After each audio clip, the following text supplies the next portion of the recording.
Hello, everybody. I'm going to be reading from Game Changer, the second half of Chapter 1.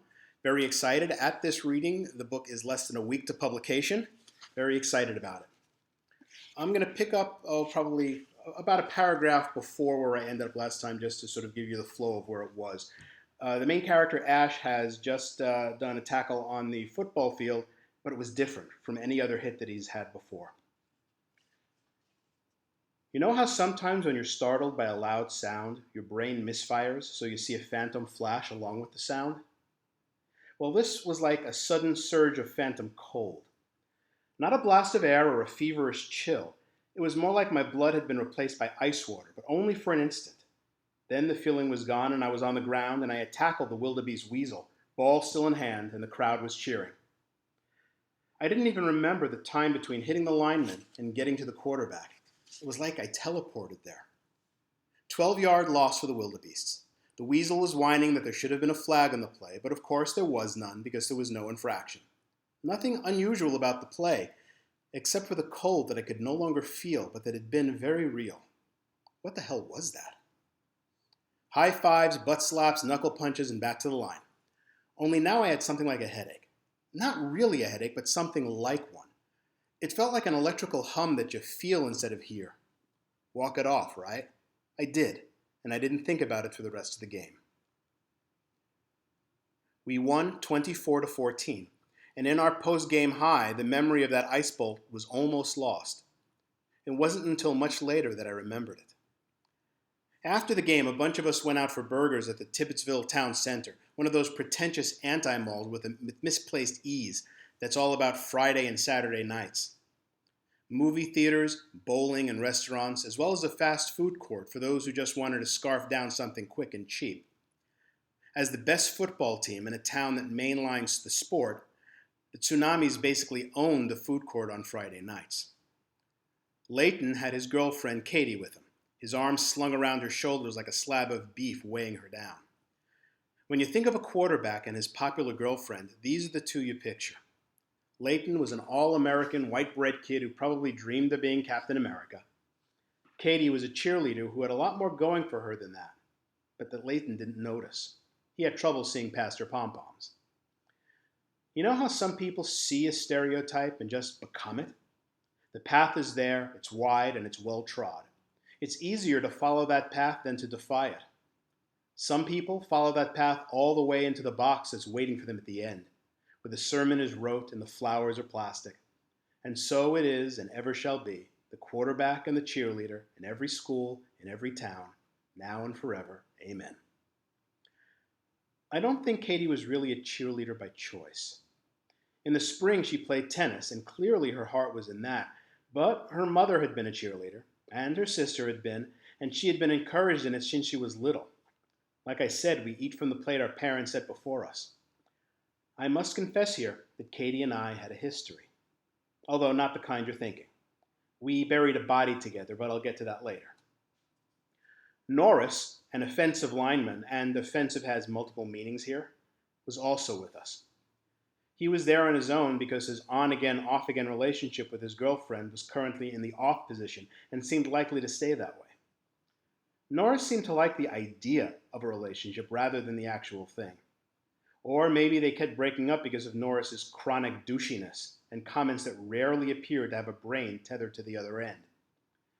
I'm sure you know a guy like Norris. Everyone does. Constantly making stupid decisions and saying all the wrong things at all the wrong times, like maybe he was taking a dump when God was handing out common sense. One time, he made a bunch of Mexican jokes that nobody wanted to hear, which made Mateo come over and punch his lights out. You put up with the Norrises of the world because A, he was your friend long before you realized he was an asshole, and B, he's like a sponge for all of your bad thoughts about yourself because no matter how crappy a day you're having, at least you're not Norris. And of course, Leo was there with his sister, Angela, who'd taken it upon herself to fill in socially for Leo now that his ex-girlfriend was a Martian. Angela was a year younger than us, but most people took her and Leo to be twins, since she always hung out with an older crowd. I cannot deny that she was hot. I might have asked her out, but that would have been problematic on several levels. First of all, You don't want to date your best friend's sister because it never ends well on any front. Secondly, although I'm ashamed to admit it, dating a black girl would have given my grandpa a second heart attack. I wouldn't call my grandfather racist. Okay, well, actually, I would call him racist, just not to his face. It's a generational thing, my mom always said, too embarrassed by it to address it in any meaningful way. Grandpa didn't have a problem with Leo, but I did once catch him hitting the lock button on his car when Leo came over. It's like he didn't think Leo would steal it, but seeing a black kid reminded him to lock it. Old people, right? Leo never made a big deal about it, so it never occurred to me that it maybe bothered him more than he let on. I got into a fight with Leo only once about race. Over 2 years back, when I made an asinine comment about affirmative action in social studies. I pointed out that Leo had better grades than just about anyone in class, and definitely better than anyone on the football team, which, to the simple sophomore I was at the time, was proof that no one needs to get preferential treatment because of race. Then he smacked me down with talk about all the kids who weren't as lucky as he'd been, who didn't have the opportunities he'd had, and found all the doors shut before they got there. When you got to spend all your time just kicking down the door, you're already exhausted and miles behind the ones who get to prance right through, he had said. Do you really think that's fair? I hadn't thought of it that way, so I apologized and told him I didn't mean anything by it, but I guess you can't backpedal when you say something stupid that you hadn't really thought out. Definitely not one of my shining moments, but at least I'm not Norris. This country is filled with the well-intentioned ignorant, Leo told me. It's a freaking plague, and you're a carrier. The upshot was that Leo and I didn't talk for about a week. Then it passed, and things were okay. I mean, he was my best friend. We couldn't let a little thing like racial tension get between us. And then I went out to protest police brutality with him, standing with a hand-painted sign and a fist in the air. I thought that was enough to show him I was on the right side of history. I have a different perspective now. So anyway, 6 of us were eating burgers. Us guys were still pumped from our victory and high on the adrenaline that makes any competitive sport so addictive. Yet underneath it all, I could feel a strange current of uneasiness. This wasn't a premonition, but an aftershock, because it wasn't about something that was going to happen. It already had happened. I just didn't know it yet. A sense of something being wrong. Was the feeling inside me or around me? Was it both? In the moment, my body could only translate the feeling into that weird, buzzing headache. I can't believe I threw such a bad pass, Leighton lamented. Dude, give it a break, Norris said. We beat the Wilder Freaks, that's all that matters. But the look on Leighton's face said otherwise. Right about then, Katie shifted beneath his arm and began to eat one French fry after another, so quickly that Leighton had to counter by removing his arm from her shoulder and using that hand to grab some fries for himself before they were all gone. I grinned, because I realized that was exactly why she had done it. Not because she wanted the fries, but because she had to motivate Leighton to remove his arm, freeing her from the weight. Katie threw me a brief, guilty glance, knowing that I had seen this, and I gave her a quick wink to let her know that her secret was safe with me. She looked away, but then I could see her suppressing a smile. I remember wondering if it was disloyal of me to look forward to the time when she and Leighton broke up so I could have my chance with her. A chance I should have taken a while ago, but never had the guts to do. I wouldn't let my mind go down that path too soon, though. I just kept it on a mental back burner. I was never the kind of guy to make moves on someone else's girlfriend. There were rumors, though, that Leighton didn't exactly treat her right. At the time, I didn't think it was any of my business, but all the more reason for me to think their ship was sinking before the end of football season. We talked more football as we ate, and Angela, Leo's sister, became bored. Don't you guys have any other interests? Food, said Norris, and sex. In that order for Norris, I added.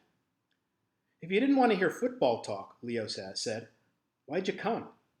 So that Katie wouldn't have to fight toxic male culture alone. We're not toxic, I told her. Just because we're football players doesn't mean we're unenlightened and stuff. And stuff, she mocked. I will concede that current toxicity levels are in the green, but if they start to rise, I'll let you know. A dozen yards away, a server dropped a tray. Since the place served everything in red plastic baskets, nothing broke. There were just a few impotent thuds and the clattering of silverware. It made my head jerk around, though, and my brain spun like one of those dashboard compasses. I took a deep breath and splayed my hands out on the table, as if feeling a solid, stable surface underneath my palms and fingertips could reassure me that gravity was still pulling in the same basic direction. Norris had begun the obligatory applause at the food dump, and everyone was looking over in the direction of the hapless waiter, scrambling to clean it up before the manager came out. It was Katie who noticed me the way I noticed her. "You okay, Ash?" "Yeah, fine," I told her. "Just got dizzy for a sec." Leighton then looked over at Katie, followed her gaze to me, and raised his eyebrows. "Where'd your blood go, man? Into your toes? You look morgue ready. Are you going to hurl?" "No, I don't think so." Katie pushed her water glass toward me. "Maybe you're dehydrated," she said. "Thanks." I took a few gulps, and Leighton told me to keep the glass, just in case I was contagious. The dizziness faded, although it came back whenever I turned my head too fast. Was this a concussion?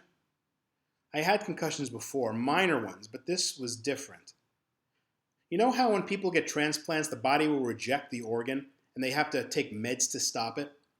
Well, that's the closest I can come to describing the feeling. My body wasn't rejecting my brain, but the stuff inside it, as if my own mind was an invader. It didn't make sense at the time, but later it was weird how accurate that thought was. In the moment, however, I just wanted to deny it and dismiss it. I would walk it off, damn it. I would walk it off. I drove Norris home that night because he had yet to pass his driving test. Last time he made it all the way to the end, then honked at an old lady in a crosswalk. "The guy from the DMV had it out for me," Norris lamented. "I'll bet that old lady was a plant." "Just add it to your conspiracy theories," I told him, of which he had many. "Don't laugh," he said. "The truth will out." That's when I almost killed us. Things that change your life, things that change your world, rarely come with a warning. They broadside you like an 18-wheeler at an intersection. In football, that's called clipping. It's highly illegal. A substantial penalty, but the universe plays by no rules, or at least none that make sense to those of us bound by time and physics. The truck in question barreled into the intersection after my car clearly had possession. Its horn blared, and I knew slamming on the brakes would guarantee a bloody T-boning, so I punched the accelerator instead to get far enough in front of it. The truck never slowed down as it flew through the intersection. It missed us by inches. Now I slammed on the brakes. By the time we came to a stop, we were 20 yards down the street, and the truck had gone its unmerry way. Even though we were at a complete standstill now, I was still gripping the steering wheel in white knuckle mode, trying to confirm that we were still indeed alive. "Geez, Ash, what the hell's wrong with you?" Norris blurted, now that it was over. "Are you trying to get us killed?" "Just you," I told him. "Fail." I hoped a little snark might bring us back to a normal headspace, but it didn't.